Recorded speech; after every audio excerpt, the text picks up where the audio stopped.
Let's go to our man, Dr. Michael Amini on the Xfinity Mobile on the Xfinity Mobile call-in line. Doc, good morning. Good morning. Thanks for having me. What a pleasure. I need you, man. I need to I talk. heard. All right, shoulder, elbow. First, listen, I'm big in youth baseball. My son Yeah. plays. Like we've been doing it. So I'm sure you've heard about this. These parents who get their kids preemptive Tommy John surgery. Now that can't, explain this to me, Doc. Yeah. So I think it's a crazy thing to think about. And I don't know any surgeon who does it, but I would say the the misconception comes from the fact that when people have their UCL fail when they're pitchers, it doesn't always happen in an instant. So you see them kind of decline over time.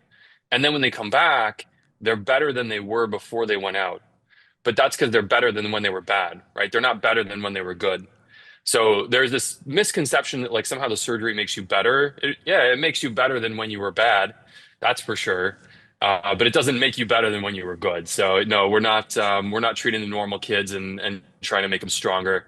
No rookie of the year, angels in the outfield, or any of that business.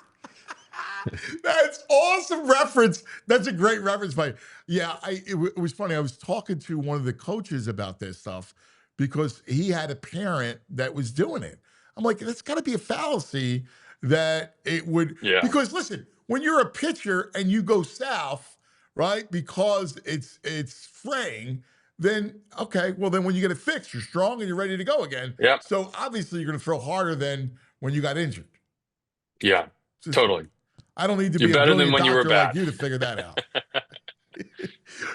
Are you a big baseball guy? Are you a big uh Football is definitely my main sport that I follow. You know, baseball, basketball, a little more peripherally, but always been a football guy growing up. quarterback, uh proper throwing motions?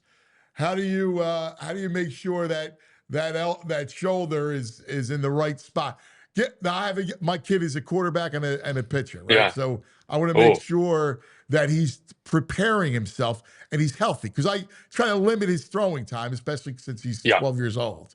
So Yeah, kids yeah. overthrow the whole thing. Totally. Yeah. I mean, I think you're right on point because if your second sport is also an overhead thrower, then you got to be careful because then you end up throwing sometimes 12 months out of the year, and you need time to kind of let your body heal this wear and tear. Like throwing is a very frankly unnatural thing, right? Our body wasn't meant to throw stuff.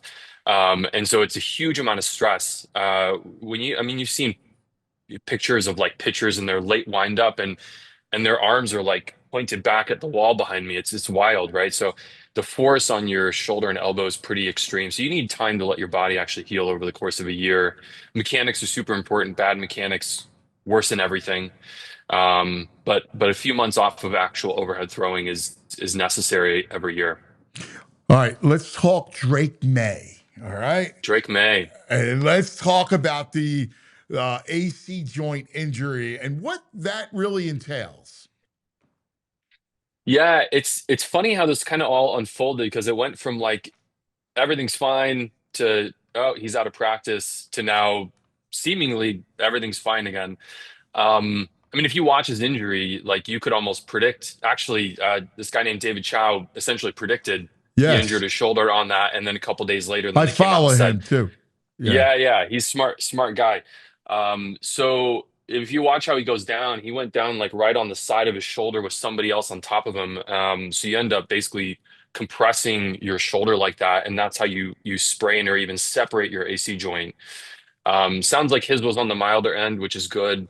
But even those can hurt like crazy. But it's strictly about pain. You know, it's not something that's very dangerous, but they can hurt pretty bad. So the fact that he's finally back into practice after only 2 weeks um, is a good sign.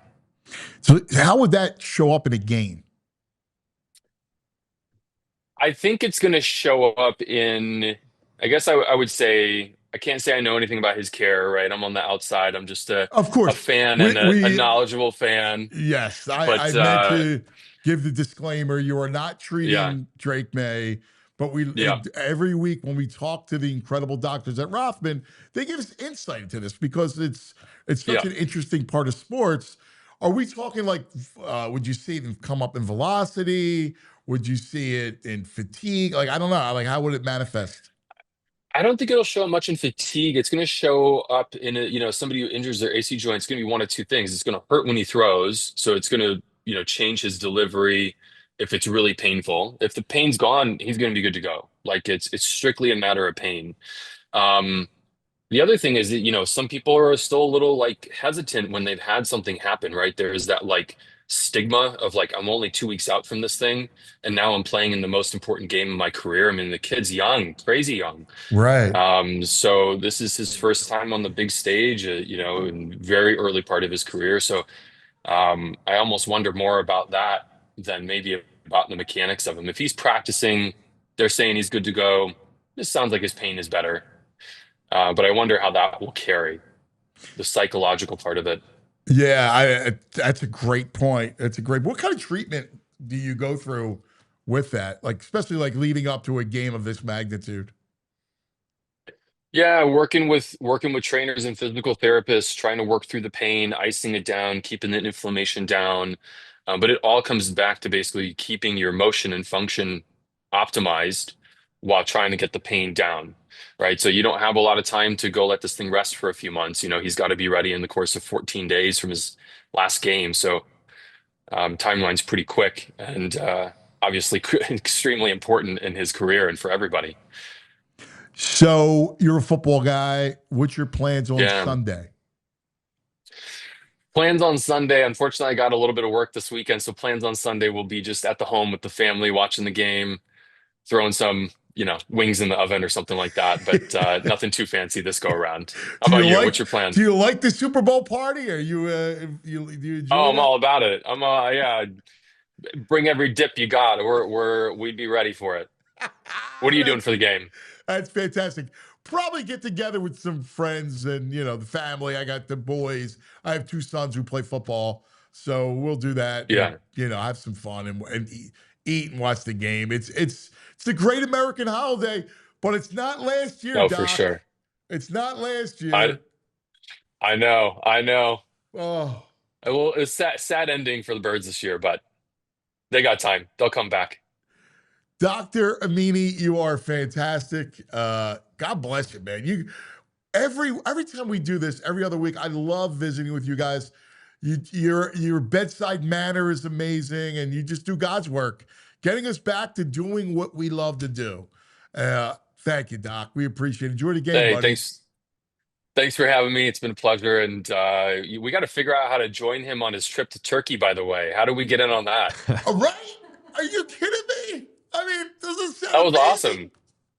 Yeah, we'll just take off work next week. We'll go with him. Let's go, Doc. Let's do it. All right.